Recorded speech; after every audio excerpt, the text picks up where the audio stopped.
Zadeve ne izgledajo najlepše. Ne? V bistvu smo beležili kar veliko korekcijo, sploh na altcoinih. Kot so trgi prestrašeni oziroma vlagatelji grejo iz, bom rekel, tveganih naložb v manj tvegane naložbe. Zdaj so na trgu prisotni veliki igralci. In veliki igralci želijo kupovati oziroma investirati po principu kupi poceni pa drago prodaj. In mislim, da že akumulirajo kriptovalute, predvsem Bitcoin pa Ethereum, in o tem nič ne govorijo. Na Polymarketu kar 40% ljudi verjame, da bo v letu 2025 v ZDA prišla recesija. Zlato se trenutno nahaja na svojih najvišjih cenah. Če pogledamo graf zlata, se izrisuje parabolika. In kadar se izrisuje parabolika, se lahko pričakuje tudi popravek. Nimam občutka, da je Bitcoin digitalno zlato na nek način. Še vedno je precej volatilno. Kaj te pozitivne novice niso zadoščale za obrnitev tega recimo medvedjega razpoloženja na trgu? Pa Bitcoin je mrtev, pa Bitcoin je nula, pa megla. Ne vem, kaj so vse govorili. Z Larryjem Finkom na čelu 2018. Ne? Če bi šel priodi proti, ne? Kaj pa danes? Ma pa ETF-e. Pa odpira na kripto, pa kripto vse. Ne? Slovenske ljudske obveznice smo izdali v mesecu marcu, zdaj je potekala druga izdaja. Mi kot investitor moramo razmišljati, ok, varnost je zelo pomembna, se strinjam vedno, ampak obveznice so varne, ampak so pa premalo donosne. Predstavljate si samo to, koliko je velik finančni trg, kaj vse je v finančnem trgu in vse to bo šlo na blockchain. To govorimo o trilijonih. Kaj je tisto, kar se mora zgoditi, da pridemo ven iz te luknje? Kaj je ta dejavnik, kaj pričakujemo? Lepo pozdravljeni v novi epizodi Incrementum podcasta. Moje ime je Nace Ajtnik in danes sta v studiu z mano dva domača strokovnjaka, Benjamin Samotorčan in Aleš Trček z podjetja Incrementum. Lepo pozdravljena. Pozdravljen. Pozdravljen. Danes bomo govorili o stanju na kriptotrgu, kaj se dogaja, zakaj se dogaja in pregledali ključne faktorje in pa novice, ki kreirajo trenutno stanje. Pa kar začnimo. Zdaj od parih mesecev nazaj, ko smo imeli zadnji podcast, pregled kriptotrga, zadeve ne izgledajo najlepše. Ne? V bistvu smo beležili kar veliko korekcijo, sploh na altcoinih, tudi 50-70%. Bitcoin recimo pa v zadnjem mesecu iz približno 91.000 pa vse do 82.000 $. Pada. Kakšen je glavni razlog za tako velik padec? Je kdo to sploh pričakoval? Je to neka pričakovana korekcija, ki je potem po tistem obdobju rasti bila pričakovana ali nas je malo presenetila? Smo vstopili mogoče v kakšen medvedji trend? Je morda celo možno, da je konec tega bikovskega cikla, Benjamin? Ja, treba iti malce nazaj. Torej, kot investitor, ko pogledaš na svoje račune, je res neprijeten pogled, se pravi, res smo bili zdaj deležni ene kar močne korekcije, ki pa ni nič takega, kar še ne bi videli na kriptotrgu. Zdaj razlog pripisujem Donaldu Trumpu, ki je v trge, ne samo v kriptotrg, ampak v vse trge praktično vnesel z svojimi izjavami oziroma posegi, ukazi, neko negotovost na trge. Namreč, če se vrnemo v preteklo leto oziroma v predvolilno obdobje, je Trump vse to v predvolilnem obdobju tudi obljubljal in govoril. Seveda je z izvolitvijo zavel en optimizem tudi na kriptotrgu, kar se je tudi kazalo na cenah, tako da smo mislili, da smo iz ta hudega ven, oziroma Trump je zelo naklonjen kriptovalutam. Njegova administracija oziroma na položaje, ki odločajo, je nastavil ljudi, ki so tudi zelo pro-kripto. Se pravi, regulativa SEC je zdaj praktično na začetku, je anuliral vse tožbe, ki so bile z kriptopodjetji, so zdaj umaknjene oziroma ustavljene. To se je vse odražalo v tem obdobju do inauguracije, kjer pa smo morda tudi pričakovali to korekcijo v smislu, namreč na inauguraciji, ko jo je imel, smo pričakovali, da bo tudi kripto kaj omenil, ampak ga ni niti z eno besedo. Tako da je prišlo do trenutka sell the news, se reče temu. Se pravi, pričakovanje je bilo, da bo pač omenil kripto, a ga ni. In kripto je na to tudi odreagiral. Zdaj še z temi uvedbami carin, danes ob 10. zvečer po našem času bo tiskovna konferenca na to temo, tako da bomo videli, kaj se bo zgodilo, a se bojo pogajali, a bo kar tako. Mislim pa, da je trg to že kalkuliral, se pravi, trgi, pa ne samo kripto, ne marajo negotovosti in Trump je v tem mesecu oziroma po inauguraciji vnesel neko negotovost, kar smatram, da je to politična poteza, taktična poteza, se pravi, sodelovati z nekom, ki je nepredvidljiv, se ponovadi raje umaknemo, če primerjam druge svetovne voditelje, se raje umikajo, kakor da bi se z nepredvidljivim sogovornikom spopadali. Tako da to smatram, da je del taktike in seveda, ko se bo vse to poleglo, če zdaj omenim ta pregovor, nobena juha se ne poje tako vroča, kot se skuha. Mislim, da je tudi na trgih zdaj oziroma s Trumpovim nastopom, ki so bile kar rigorozne, se pravi priključitev Kanade, zavzetje Grenlandije, Paname, visoke carine, omenjajo nenormalne številke. Mislim, da je to vse v povezavi s taktiko politično, in seveda trgi tega ne marajo in so tudi odreagirali. Tudi delniški trg zdaj se barva rdeče, omenja se recesije, cena dolarja pada, Trump na nek način hoče zniževati obrestne mere. Tako da konec koncev je treba razumeti širšo oziroma videti širšo sliko. Namreč Donald Trump ni Donald Trump, ampak v bistvu je to institucija. Torej, Amerika je demokratična država in ima sigurno vpliv, ampak ne gre kar enostavno, da bomo šli ven znata Amerika kot tak, da bo zavzel to se more kongres pa vse vključiti. Tako da mislim, da ni to hudo, je pa to seveda vplivalo na trge.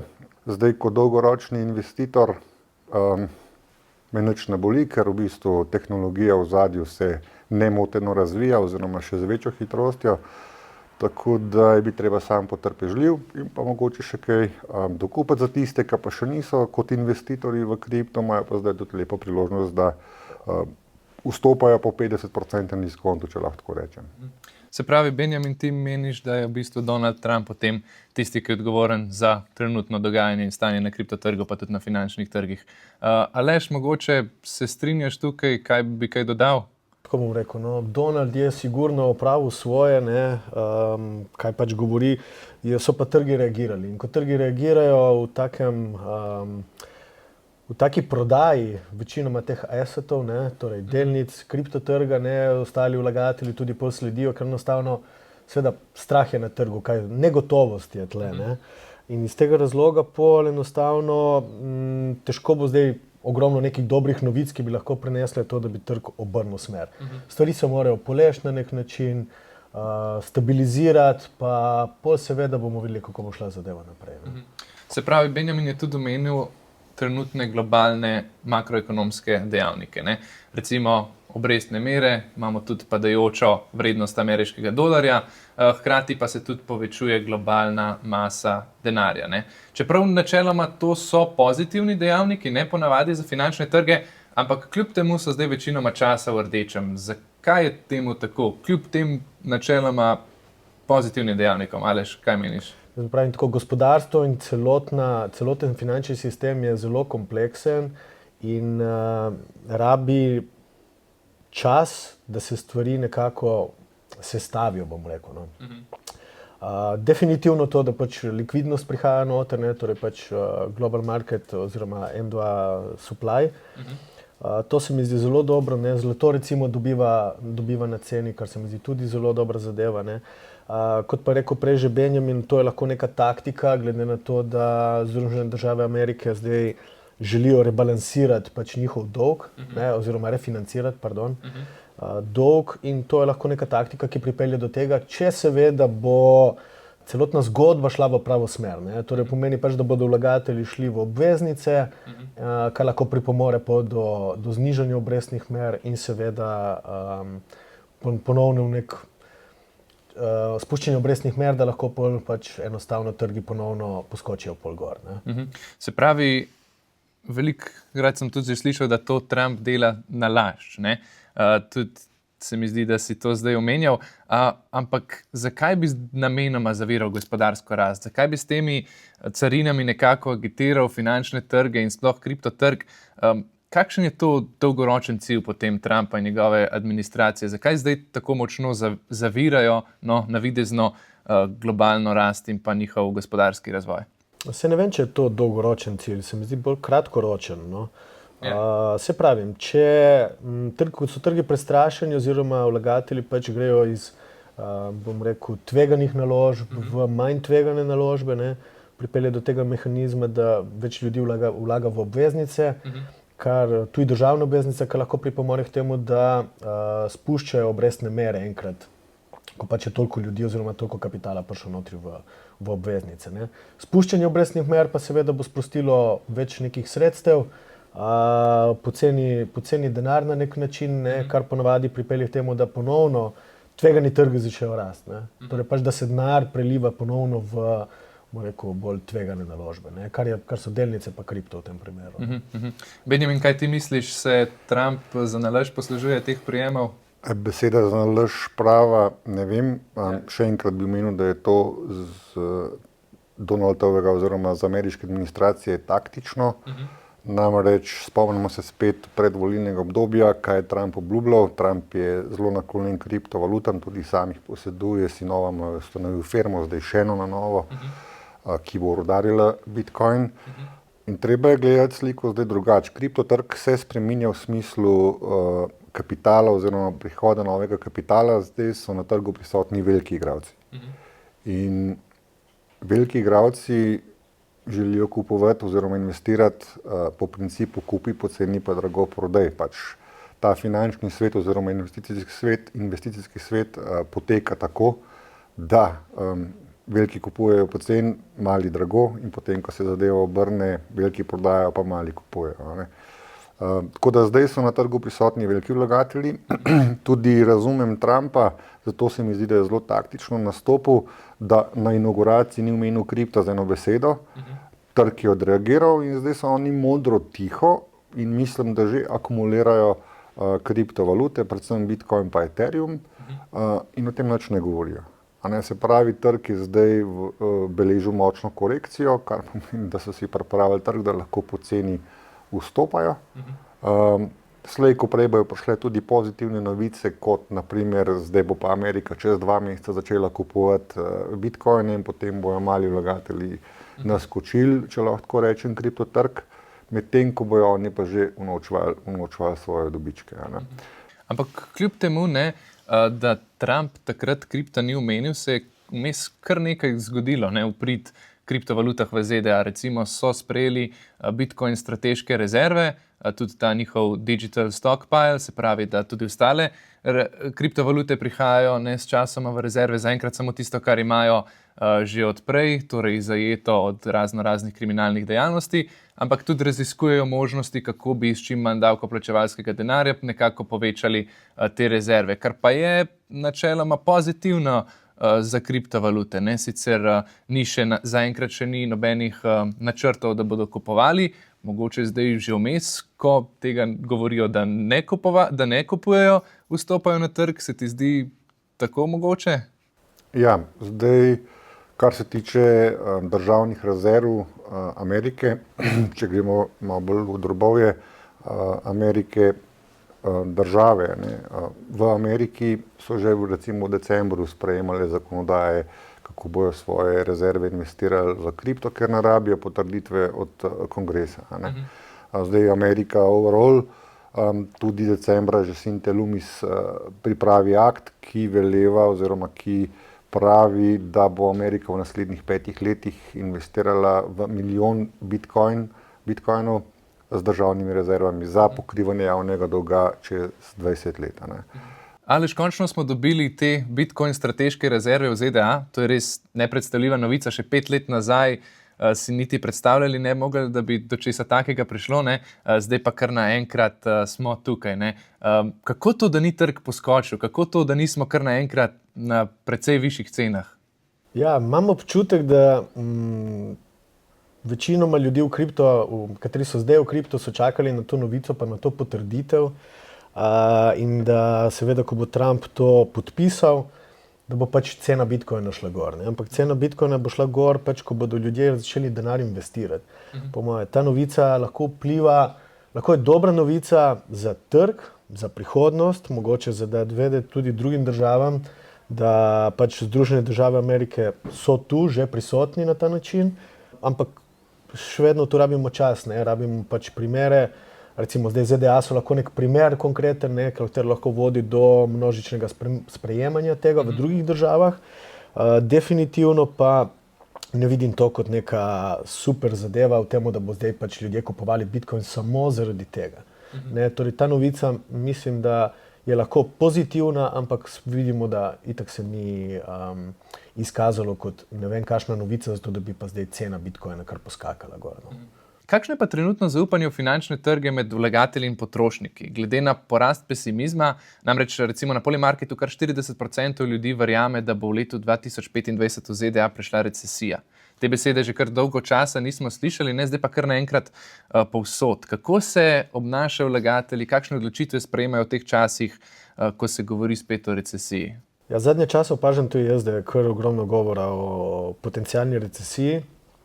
Mislim, da pa je tle ključen dogodek ta padec delniških trgov, katero je povzročilo pač kar nekaj straha, posledično je tudi kripto padel. Menim pa, da če bi samo kriptotrg šel dol, tega ne bi bilo trenutno govora, ampak problem je, ker pač so tu sledili tudi oziroma še prej delniški trgi. Iz razloga, da uvedene carine lahko pripeljejo do neke recesije, kar je kar neka realna slika. Če gledamo to, da bo kar nekaj časa trajalo, lahko seveda vpliva tudi na tako razmišljanje. Ne? Torej, v bistvu ljudje zdaj, zaradi tega, ker berejo novice o tem, razmišljajo o recesiji, definitivno pač lahko vpliva na njihove odločitve o naložbah. Manj je zanimanja verjetno za delnice, manj je zanimanja za kripto v tem trenutku, ampak ne smemo pozabiti, da se lahko stvari kar hitro obrnejo. Kot neki vlagatelji, kateri razmišljajo kratkoročno, definitivno so trenutno pač obveznice bolj zanimiva zadeva, bolj varna, pa zlato, katero raste že kar nekaj časa, celo na trenutno ponovni najvišji ceni. Druga zadeva je pa to, da te vlagatelji trenutno razmišljajo v strahu, so pod tem vplivom in definitivno ne razmišljajo dati denar v kripto. Ampak jaz vidim tle pa za dolgoročne vlagatelje, bom rekel, kar dobro priliko, zaradi tega, ker je trg ponudil pač spet res zelo nizke cene. In če gledamo dolgoročno, nas na ta vpliv trenutno, to, kar se na trgu dogaja, ne sme čisto nič bremeniti na nek način. Zlato si omenil, letos res preseglo $3150 na unčo. Year to day, torej od začetka leta, kar 18% v letu 2025, kar močno pridobiva na vrednosti, mogoče na račun tega strahu. Bitcoin pa medtem stagnira nekako, oziroma celo pada. Kakšen je razlog za tem, a bo Bitcoin kdaj prejel tisto vlogo digitalnega zlata, ki ga vsi omenjamo že leta, bo mogoče nekoč prišel dan, ko bosta skupaj zlato in digitalno zlato rasla, ko se bo govorilo o recesiji, smo mogoče še dolgo od tega, Benjamin? Ja, res je, kar si povedal, torej zlato se trenutno nahaja na svojih najvišjih cenah, odkar obstaja oziroma odkar ga poznamo. Bitcoin je zdaj v tej korekciji, se pravi, če primerjamo letos zlato ali pa Bitcoin, je trenutno zlato zmagovalec, lepa rast za to obdobje. Me pa skrbi, torej zlatom ni nič narobe, da se razumemo. Zlato je vedno bil in vedno bo ohranjevalec realne vrednosti.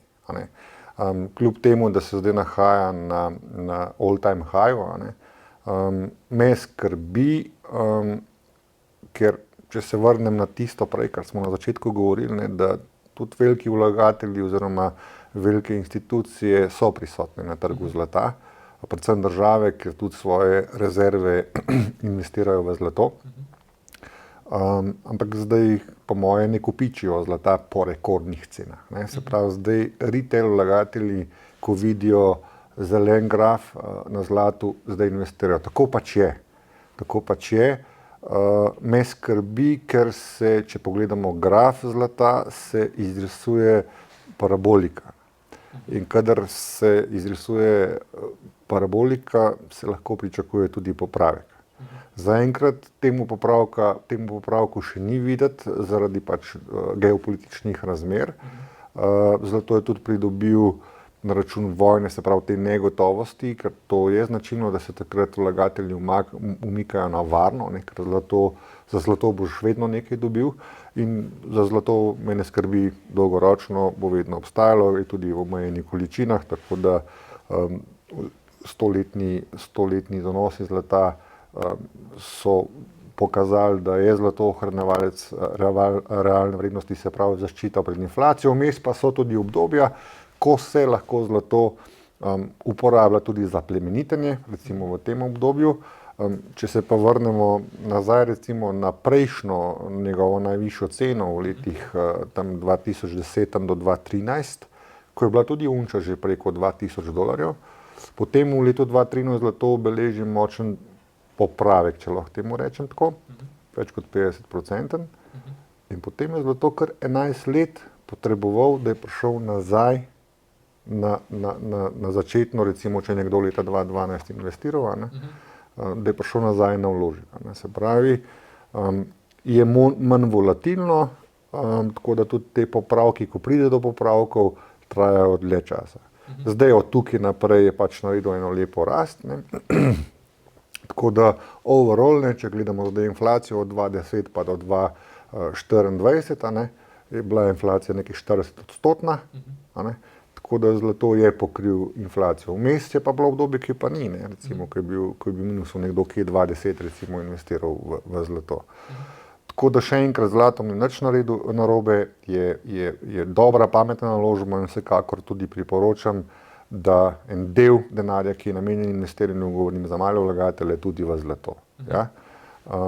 Ja, Bitcoin se tretira že kot digitalno zlato, ker sam blockchain Bitcoina kot tak ne izboljšuje nič novega, pač blockchain tehnologija njegova, ne, se pravi Bitcoinov blockchain je blockchain prve generacije, ne, in je najbolj poznan, še vedno pa ni dovolj poznan, ne. Tukaj se bi zdaj navezal, kar tudi že opažam pri naših investitorjih, se pravi, prihaja do prenosa, medgeneracijskega prenosa, iz baby boom generacije v milenijsko generacijo in tukaj vidim, da se mlajši, se pravi milenijska generacija, bolj odloča za digitalne naložbe, kot pa zlato. Recimo Z generacija, po moje, v zlatu ne bo kaj dosti vedla. Tako da mislim, da Bitcoin ima prihodnost v smislu digitalnega zlata, tako da bosta lahko primerljiva. Seveda z generacijo v generacije, ne, vedno bolj smo digitalni. Tudi če pogledamo, včasih smo stali v vrstah na banki, danes tega ni več, govorim za razviti svet, ne, vse že preko telefona oziroma računalnika lahko uredimo. In tudi smer je taka, da pač banke nočijo ljudi v bankah, tako da zapirajo poslovalnice, zmanjšujejo svoje stroške, seveda na račun dobička, ne, da mi pač vse delamo sami, ne. Aleš, kako se pa tebi zdi? Razmerja med zlatom, Bitcoinom sta si podobna, si bosta, mogoče kdaj vidiš to kot podoben asset oziroma kaj se ti zdi? Jaz sem malo drugačno mnenje, ne vem, nimam občutka, da je Bitcoin digitalno zlato na nek način. Še vedno je precej volatilno, cena je volatilna, no, tako da ne vem, imam neke mešane občutke, ko pomislim na podobnost.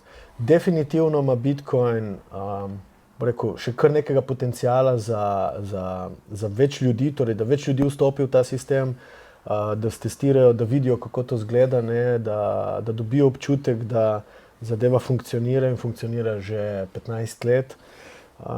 Vidim pa tle prihodnost, kot je rekel Benjamin, tudi jaz, da ogromno ljudi bo investiralo še v Bitcoin. manj, več kapitala, pač to je odvisno od posameznika. Ampak ne vem, jaz ga ne tretiram kot neko digitalno zlato. Ne še. Ne, definitivno pač mora iti mimo še kar nekaj let zaradi tega, da vidimo, kako se bo Bitcoin obnašal na trgu, pa kakšna je njegova stabilnost na nek način. No. Se pravi, vidiš mogoče bolj kot nek tehnološki aspekt, kot tehnologijo prihodnosti mogoče, ki je Bitcoin naredil tisti prvi korak, sledijo pa zdaj ostali blockchaini. Pa ja, mislim, da Bitcoin bo itak obstajal. No. Definitivno pa prihodnost je v tehnologiji blockchaina, ne toliko, mislim, je v Bitcoinu, ampak Bitcoin nima nekih funkcionalnosti.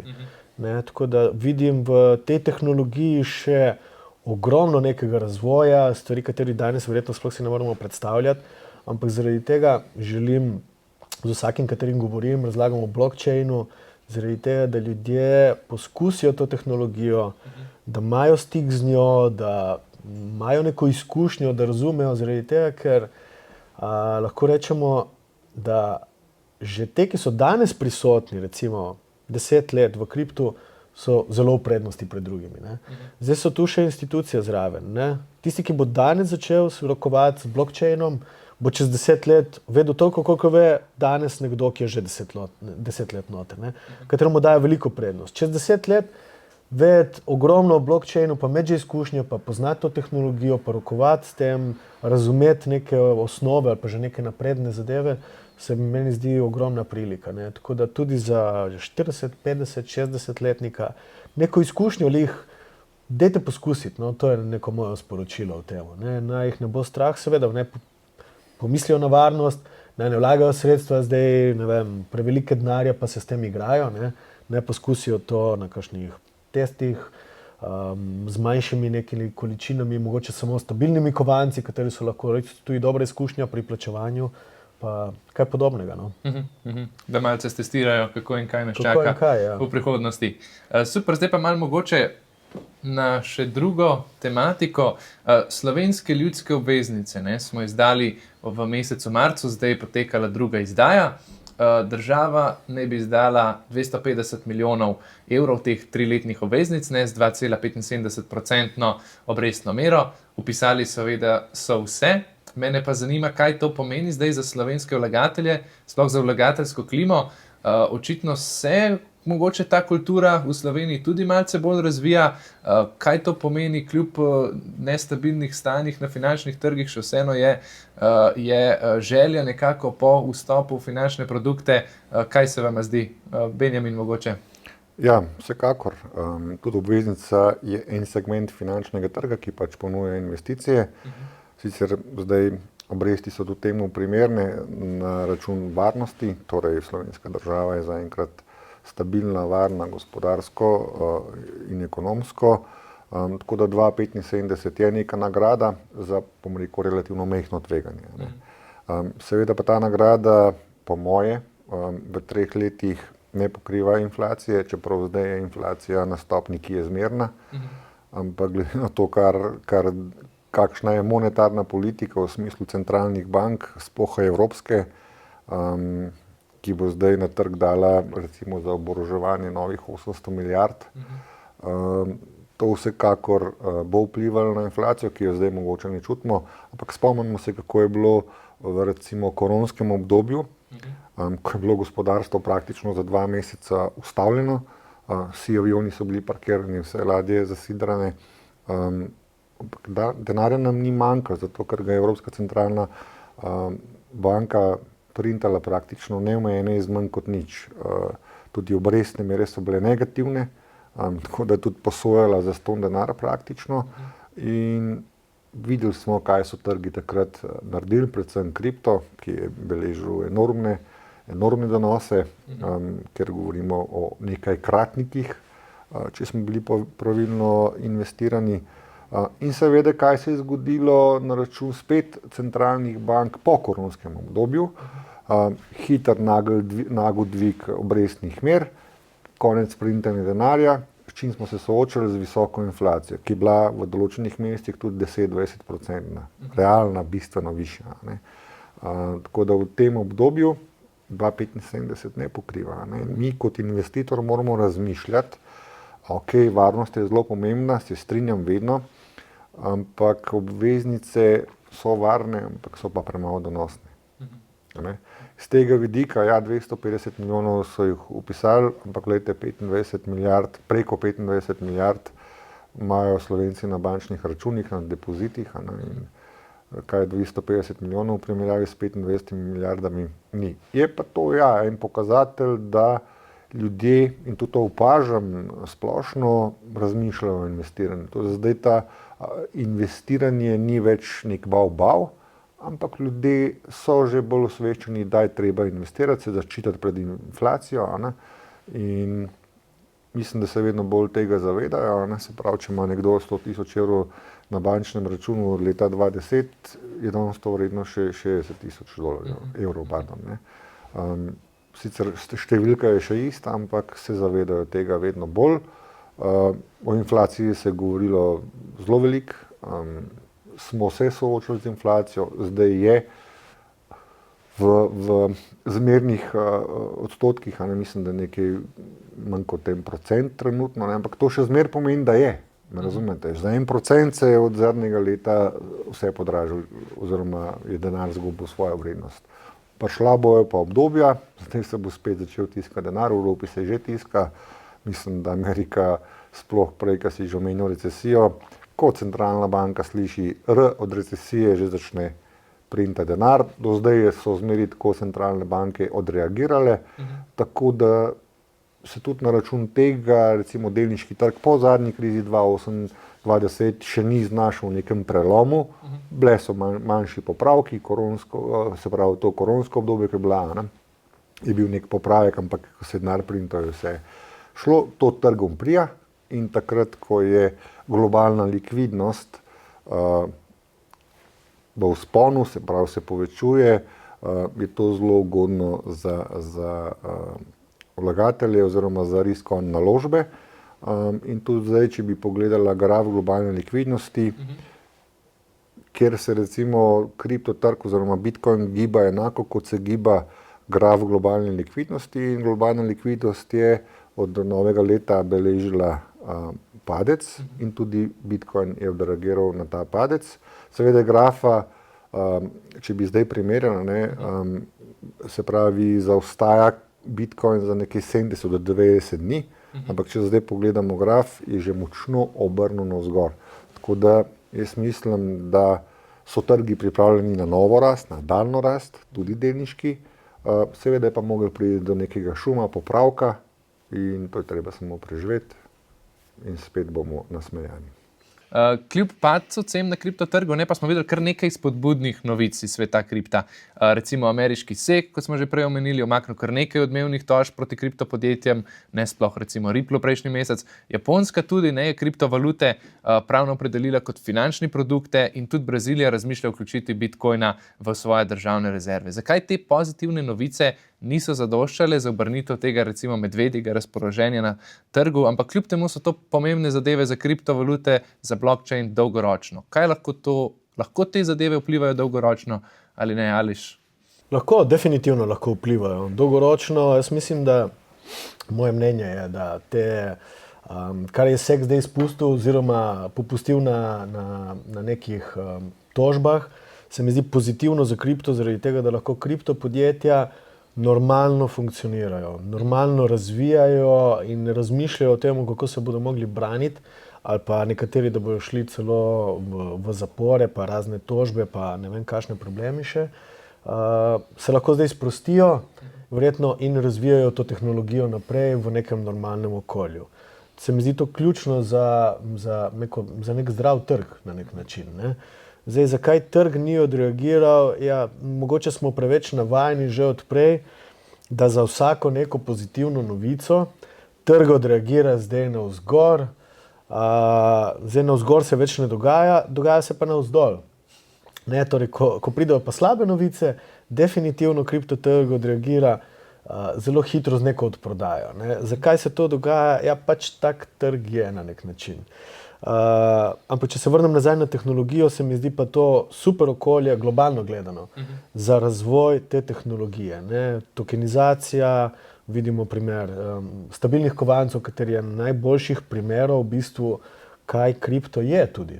Pač, lahko se uporablja kot čisto plačilno sredstvo, pomaga se pri tradih, lahko se pač pri plačilnem prometu, hitrost, nižji stroški, varnost, pač projekti so na tem področju zanimivi. Tako da se mi zdi super te sprostitve teh zadev na trgu. No. Bomo videli pa, kako bo trg odreagiral na kakšne druge novice. Mislim, da je zdaj zelo bolj povezano gospodarstvo, torej kar se dogaja v gospodarstvu in kaj se dogaja v kriptu. Torej, te dve zadeve zdaj nekako funkcionirajo na nek podoben način, čeprav kripto še vedno malenkost po svoje, ne? Ampak konec koncev grejo tudi v drugih segmentih, malenkost po svoje, v neko svojo smer v nekih obdobjih. Tako da jaz vidim to kot pozitivno zadevo. No. Mogoče ne, tudi kriptotrg ni več tako majhen, kot je bil, še vedno precej majhen trg, ampak ne pa spet tako, kot smo navajeni 5-10 let nazaj. Recimo, Benjamin, ti se boš mogoče spomnil, so včasih novice bolj močno vplivale na dogajanje na kriptotrgu? Seveda, vsekakor. Ampak moramo povedati, da kriptotrg v prejšnjih ciklih je bil drugačen kot je danes. Ni bil še uradno priznan, ni bilo ETF skladov, v bistvu je bil to nek špekulativen trg, saj tako se je govoril. Danes je trg drugačen, veliko bolj zahteven, veliki vlagatelji so prišli, veliki igralci so prišli, institucije, pokojninski skladi, ETF-i so odobreni, ETF-i se odobravajo, produkti na kriptotrgu so v kupih na vrstu za odobritev, tako da to je uradno postal nov segment finančnega trga, bi se pa še vezal na to, glede na sentiment, ki je trenutno na trgu. Ne, se pravi, zakaj te novice ne obračajo. To so zelo pozitivne novice. Se strinjam z Alešem, ki pripomore k večanju spoznavanju kriptotrga, vsekakor, ampak sentiment retaila je zelo bearish, se pravi, zelo na rdeče, na sell, pejte stran oziroma odganja male vlagatelje. Če pa pogledamo sentiment institucij, pa bullish kot še ni bil.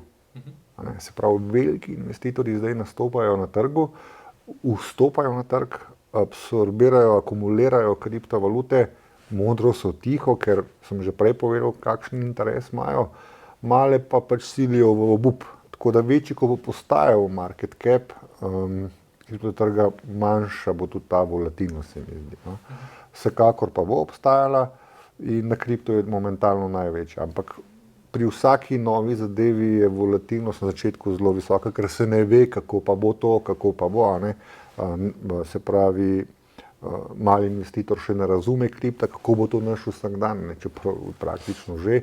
In v bistvu tudi ne bomo vedeli, tako kot za internet nismo vedeli, da je naš vsakdan. Ne.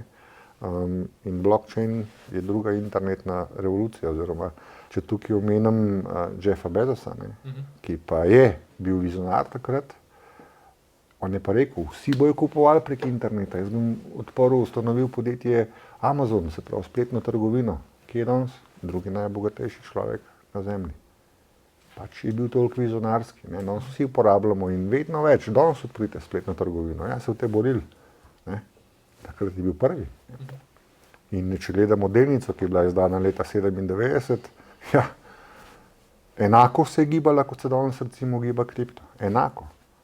Zelo je bilo volatilno, ne, 5000% odnosa, 90% padec, 200, spet je žagal na začetku in vsaka stvar, ki je nova, je izpostavljena visoki volatilnosti. Tako da treba je to samo zdržati. Če pa danes gledamo, recimo, ko sem že omenil Amazon, graf 27 let nazaj, ne, oziroma 28 let zdaj že teče, je čisto sprejemljiv. Nobenih nihav takih ni, ne. Samo je bilo treba to zdržati. Ne. Isto je bilo treba zdržati za Bitcoin, 0,3 cente je bil na začetku. Ja, danes je 82-83 tisoč dolarjev. Ja, če si to zdržal, pa je 16 let od tega, ne, si milijonar. Samo če si pa zdržal tiste padce 90%, pa Bitcoin je mrtev, pa Bitcoin je 0, pa megla, ne vem, kaj so vse govorili. Z Larryjem Finkom na čelu 2018, ne, ki je bil še a priori proti. Ne. Kaj pa danes? Ma pa ETF-e, pa odpira na kripto, pa kripto vse. Ne. Prihodnost je svetla. Aleš, kakšen komentar mogoče na to? Ja, jaz bi še dodal te samo glede malih vlagateljev. Benjamin je lepo povzel v bistvu, kako se stvari gibljajo, da je treba pač počakati, da je tehnologija v razvoju, pa rabi nek čas, zaradi tega, da se zadeva razcveti na nek način, ne? Ampak imam pa občutek in po tem, kar berem, tudi ogromno ljudi še vedno investira v prevare, ne? Ker pač ne poznajo, da so prevare. In tu bi hotel biti res rekel, jasen pri tem, da je treba poznati projekte in tu je fajn si vzeti več časa, zaradi tega, da projekte razumemo, da lahko preverimo verodostojnost, da vidimo skozi čas, da zadeva deluje. Če pa tega ne naredimo, moramo biti pripravljeni ta sredstva tudi izgubiti. Tako da, ja, kriptotrg, ja, Bitcoin, ampak na varen način. Zadeve preveriti, zadeve pač si vzeti malenkost več časa, ali pa poiskati neko profesionalno pomoč. Preden nadaljujemo, več kot 80% gledalcev vas še ni naročenih na naš kanal. Če so vam take vsebine všeč in če bi nas radi spremljali še naprej, si vzamete sekundo in se naročite. Hvala, pa nadaljujemo.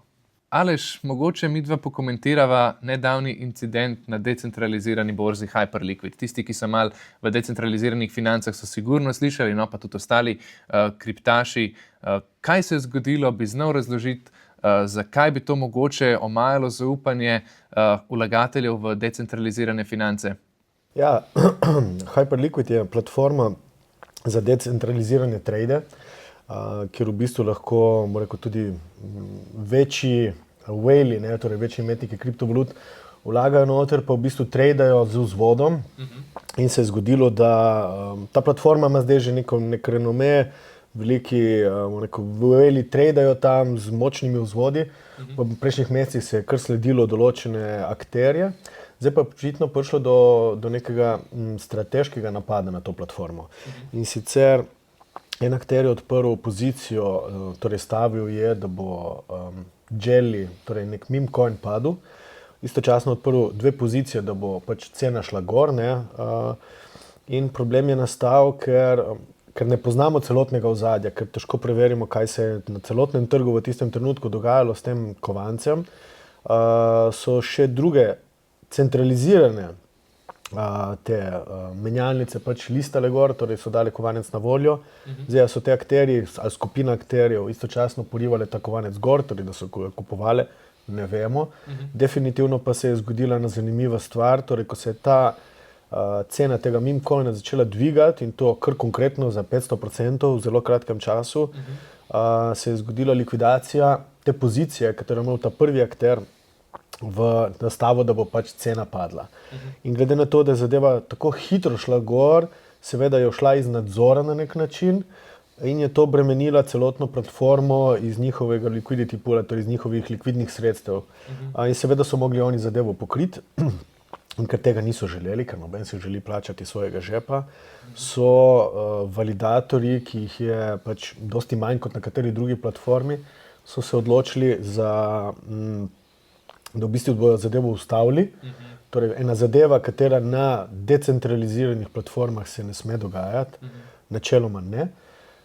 Zaustavili so ta trade, bom rekel, potegnili čas nazaj na nek način, spremenili ceno na prvotno, zaradi tega, da platforma ni šla v minus oziroma ni plačala iz svojih sredstev, ne. Ko se je zadeva zgodila, ogromno ljudi na trgu začelo komentirati ta dogodek, ne, da kako je to mogoče, kako lahko taka platforma, pač, ki ponuja decentralizirane trade oziroma decentralizirana platforma, lahko kaj takega naredi, ne? Kar postavlja pod vprašaj pač celotno zgodbo decentralizacije, ne? Torej, to se ne bi smelo dogajati, ne? Če se to dogaja, to so manipulacije.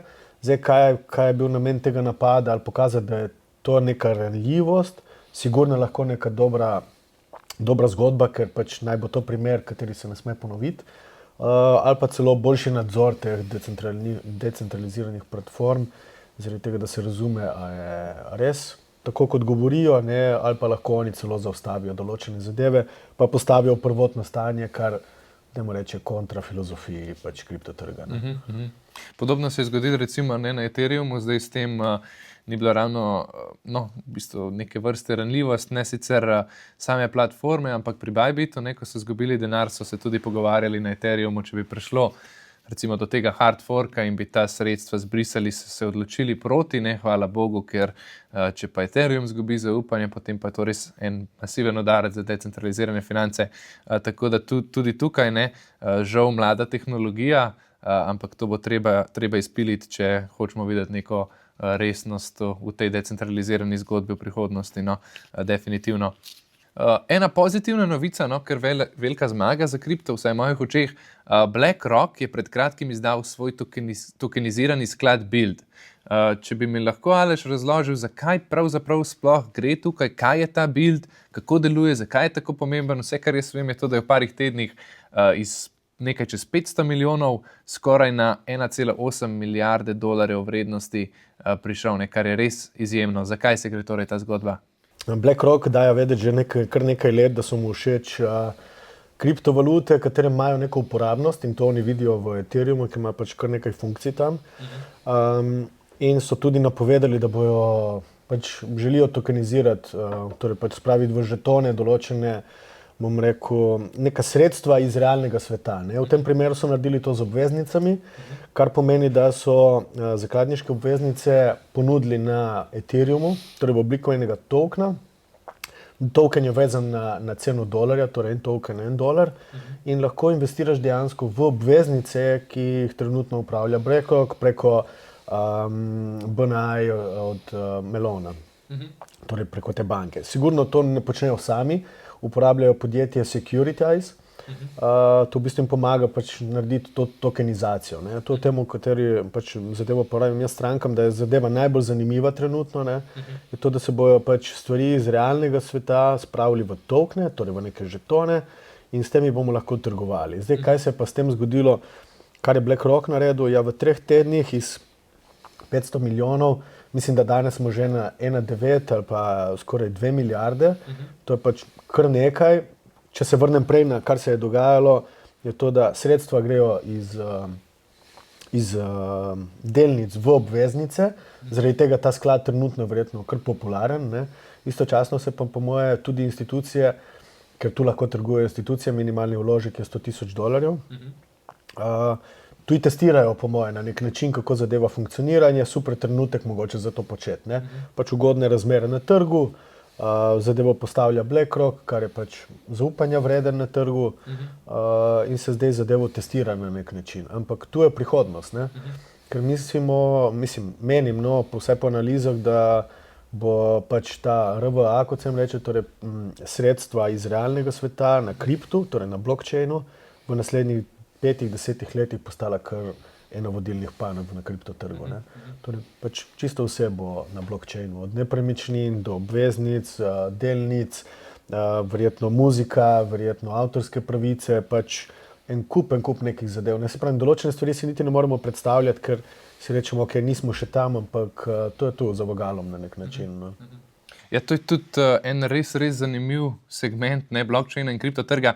Načeloma, ko kdorkoli pomisli na kriptotrg, ne, si predstavlja tisto volatilnost, skakanje, ampak tukaj pa v bistvu sklad tokeniziran, uporablja se kriptovalute in pa blockchain tehnologija v ozadju, ne, hkrati pa ponuja nek fiksen donos, v bistvu popolnoma stabilna naložba, ne, v ozadju pa blockchain tehnologija. Tako da to je definitivno en segment, ki ga vsi podcenjujejo, mogoče sploh še ne vidijo. BlackRock je pa v bistvu en prvih, no, ki tukaj vidi res veliko prihodnost. Tako da se ti zdi, da takšni inštrumenti lahko dolgoročno konkurirajo ostalim finančnim sektorjem, bančnim sektorjem. Recimo, kaj je ključen plus tega, da so te obveznice tokenizirane? Zakaj so različne od navadnih? Kako se tukaj razlikuje?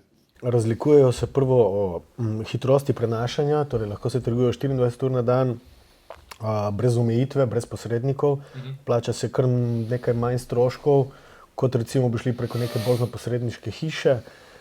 Jaz ne vidim, da je to samo konkurence, jaz mislim, da bo v bistvu, da bo mogoče malo vizionarski, ampak celoten finančni sistem, inštrumenti in sredstva bojo na neki obliki zapisane na blockchainu. In to, jaz mislim, da noben več ne more ustaviti. Vprašanje je samo, koliko boš hitro noter v temu, koliko boš hitro domač s to tehnologijo, koliko boš se vedel obračati v tem okolju, ne, blockchaina in finančnih inštrumentov. Vidim pa tle, predstavljate si samo to, koliko je velik finančni trg, kaj vse je v finančnem trgu in vse to bo šlo na blockchain. To govorimo o trilijonih. Pač predstavljati si ne moremo, to je celoten sistem gre na blockchain na nek način. Ne.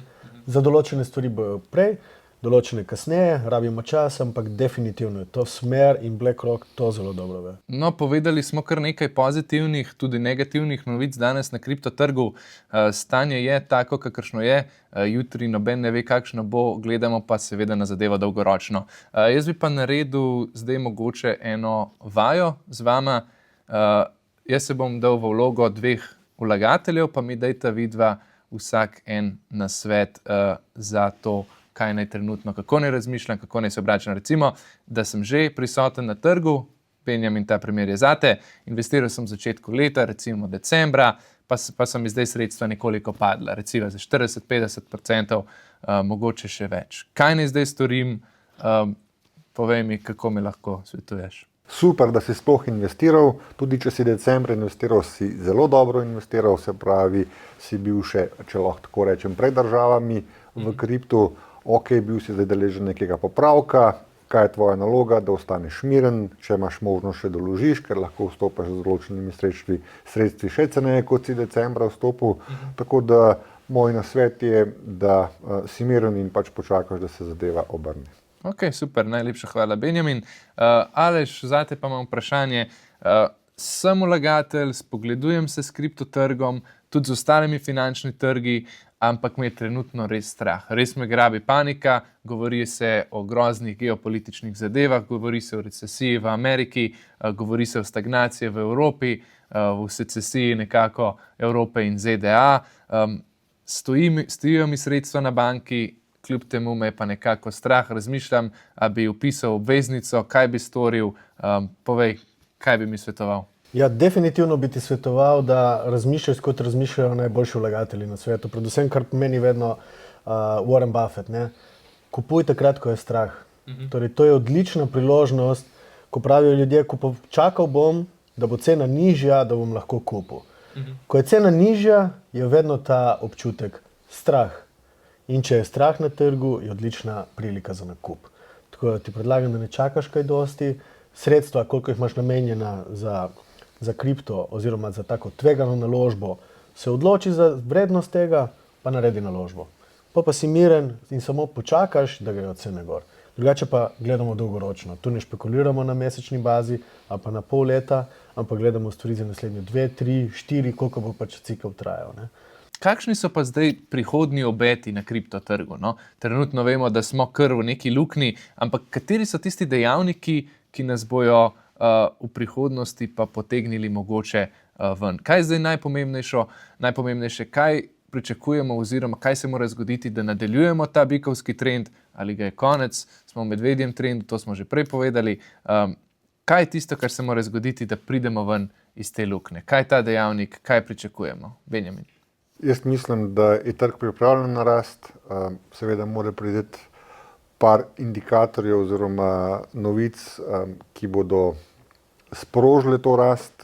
Eno sem že prej v začetku podcasta omenjal, se pravi globalna likvidnost že nakazuje, da bi trg lahko rastel.